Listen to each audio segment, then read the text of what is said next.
London rights ہوئے, بلوائیوں نے سیاسی اور پرائیویٹ املاک کو نقصان پہنچایا, لیکن اس کے بعد کیا ہوا؟ وہاں کا کرمنل کورٹ سسٹم, وہاں کے قانون نافذ کرنے والے ادارے حرکت میں آئے, دن رات عدالتیں لگیں, جو بلوائی تھے, جو انتشاری تھے, جو ان کے پیچھے کروانے والے تھے, ان کو سخت سے سخت سزائیں دی گئی. اگر اس میں بچے انوالو تھے 18 سال سے کم عمر, ان کو بھی سزائیں دی, نہیں چھوڑا انہوں نے. 2021 کیپٹل ہل واشنگٹن ڈی سی, وہاں پہ سیاسی بلوائیوں نے کیپٹل ہل کی عمارت پہ گھسے, اس کو نقصان پہنچایا, توڑ پھوڑ کی. تو وہاں کوئی جوڈیشل کمیشن یا وہاں پہ کوئی چینلز پہ کوئی زیر بحث اور تبصرے نہیں اس پہ شروع ہو گئے. کرمنل کورٹ سسٹم آیا, لوگوں کو آئیڈینٹیفائی کیا گیا, سزائیں دی گئی, سخت سزائیں دی, ان کو بھی جو وہاں موجود تھے, ان کو بھی جو نہیں موجود تھے لیکن اس کے محرکات میں شامل تھے. یہ آپ کے سامنے ہے. اس سے آگے بڑھیں, 9 مئی کے بعد 27 جون 2023 پیرس میں اس کے مضافات میں بلوے ہوئے, ہنگامے ہوئے. امیجیٹلی ان کا جو قانون نافذ کرنے والے, قانون کو کے اوپر نافذ کرنے والے, ان کا جو کورٹ کا سسٹم ہے, جوڈیشل سسٹم ایکشن میں آیا, صورت کے ساتھ سخت سزائیں دی گئی. یہ میں نے آپ کو چند مثالیں ماضی قریب کی ان ممالک سے دی ہیں جن کی مثالیں ہمارے اشرافیات دیتے ہوئے تھکتی نہیں ہیں.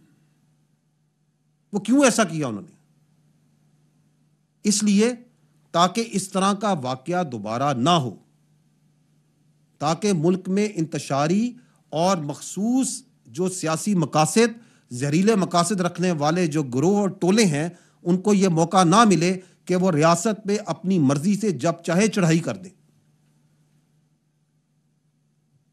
وہاں پہ کسی نے کسی کی فوج پہ تو حملہ نہیں کیا تھا. وہاں پہ کسی نے اپنے محسن, اپنے بانی کے گھر کو تو نہیں جلایا تھا. وہاں کسی نے شہیدوں کے مجسمے اور شہیدوں کی نشانیوں کو تو آگ نہیں لگائی تھی. وہاں تو اس سے بہت کم ہوا تھا. تو سوال یہ بنتا ہے کہ آج ہم کیوں کسی وجہ سے ایک حربہ, دوسرا تاریخی حربہ, اور 9 مئی کرنے اور کروانے والوں کی جو مقافات عمل ہے اس کو پیچھے کیوں دھکیل رہے ہیں؟ یہ سوال بنتا ہے. کیا ہم کسی خدا نہ خواستہ کسی اور 9 مئی کے سہنے کا انتظار کر رہے ہیں؟ کہا جاتا ہے کہ جوڈیشل کمیشن بنا دیا جائے. خواتین و حضرات, میرا سوال یہ ہے کہ جوڈیشل کمیشن تو اس چیز پہ بنتا ہے جس کے بارے میں کوئی ابہام ہو. یہ واقعات, اس کی ایک چھوٹی سی جھلک آپ نے دیکھی اب سے, یہ تو تاریخ کے اندر آپ کے سامنے ہیں, ایبسولوٹلی کلیئر. یہ بھی کلیئر ہے کہ کس طریقے سے ورغلایا گیا, کیسے ذہن سازی کی گئی, کیسے اہداف دکھائے گئے, کیسے نکالا گیا, کیسے کیا گیا. اور اس میں بھی کنفیوژن اور ہیز ڈالنے کے لیے کہا جائے کہ جوڈیشل کمیشن بنا دیں تاکہ پتہ چلے یہ واقعہ ہوا ہے یا نہیں ہوا, کس نے کیا. ٹھیک ہے, ہم تیار ہیں, بنائیں جوڈیشل کمیشن, لیکن اگر جوڈیشل کمیشن بنانا ہے تو پھر اس پورے واقعے کی تہہ تک جائیں. وہ جوڈیشل کمیشن اس بات کا بھی احاطہ کرے کہ 2014 کا دھرنا, اس کے مقاصد کیا تھے. وہ اس بات کا بھی احاطہ کرے کہ پارلیمنٹ پہ حملہ کیسے ہوا اور کیسے کرایا گیا. وہ پی ٹی وی پر حملے کا بھی احاطہ کرے. کس طرح لوگوں کو یہ ہمت دی گئی, کس طرح لوگوں میں یہ عنصر ڈالا گیا کہ آپ ریاست کے خلاف کھڑے ہوں, پاسپورٹ جلائیں, سول ڈس اوبیڈینس کریں, بجلی کے بل جلائیں. کس طرح 2016 میں کے پی کے ریسورس سے سرکاری وسائل کے ساتھ دارالخلافہ پہ دھاوا بولا گیا. 2022 میں دوبارہ اسلام آباد پہ دھاوا بولا گیا. وہ جوڈیشل کمیشن اس بات کا بھی احاطہ کرے. وہ یہ بھی دیکھیں کہ کیسے آئی ایم ایف کو خطوط لکھے گئے, باہر لابنگ کی گئی فرموں کے ذریعے کہ پاکستان کو دیوالیہ ہونے دیا جائے, اس کو قرضہ نہ دیا جائے. اس بات کا بھی احاطہ کرے. کہاں سے فنڈنگ آ رہی تھی, کہاں فنڈنگ جا رہی تھی, وہ اس بات کا بھی احاطہ کرے کہ کون لوگ ہیں اور وہ کون سے لوگ تھے جو سوشل میڈیا پہ اداروں کے خلاف نفرت پھیلا رہے تھے. کیونکہ اگر ہم نے ان چیزوں کا احاطہ نہیں کیا, اور چونکہ ہم نے نہیں کیا تو پھر 9 مئی تو ہونا تھا. اگر ایک مخصوص سیاسی ٹولہ over a period of time with impunity یہ سارے کام کرتا رہے گا تو ایک دن وہ اپنی فوج پہ ہی چڑھ دوڑے گا. آپ کے سامنے ہوا.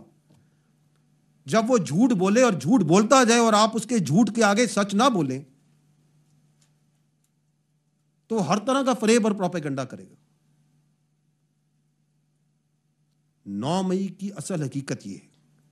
9 مئی کی اصل حقیقت یہ ہے کہ وہ سیاسی ٹولہ شے پڑھتے پڑھتے یہاں پہنچا کہ وہ اپنی ہی فوج پہ اپنی اداروں پہ فزیکلی اس نے حملہ کر دیا. اور پھر پاکستان کا جو باشعور عوام ہے, غیرت مند محبت کرنے والے عوام ہے, ایکچولی 9 مئی کو وہ کھڑا ہوا. وہ کھڑا ہوا. کیسے کھڑا ہوا؟ اس سے پیچھے ہٹ کے اس نے اپنے آپ کو اس کے اس عمل سے, اس انتشاری ٹولے کے عمل سے دور کیا. انہوں نے کہا میں اس کا حصہ نہیں بنوں گا, میں اس کو انکار کرتا ہوں, میں اس عمل کی نفی کرتا ہوں, میں اس کی مذمت کرتا ہوں. اس نے اس عمل سے کراہت کی اور اس کا غیظ و غضب جب عوامی رد عمل دیکھا تو دوسرا جھوٹ اور پروپیگنڈا, فالس فلیگ آپریشن, ہم تو خود مظلوم ہیں. اس بات کی اجازت نہیں دی جا سکتی کہ اس عوام کو اتنا بیوقوف سمجھا جائے. جھوٹ پہ جھوٹ, فریب پہ فریب. اسی لیے میں نے شروع میں یہ کہا تھا کہ یہ 9 مئی کا مقدمہ افواج پاکستان کا میرے بھائی مقدمہ نہیں ہے, یہ عوام پاکستان کا مقدمہ ہے. یہ آپ کا مقدمہ ہے, ہم سب کا مقدمہ ہے. اگر 9 مئی کو کرنے والوں اور کروانے والوں کو قانون اور آئین کے مطابق سزا نہ دی گئی تو اس ملک میں کسی کی جان, مال, آبرو محفوظ نہیں ہوگی. ہمیں اپنے نظام پہ, جزا و سزا کے نظام پہ یقین قائم رکھنے کے لیے ضروری ہے کہ ہم 9 مئی کو کہ ملزمان کو قانون اور آئین کے مطابق سزا دیں اور جلد سے جلد دیں.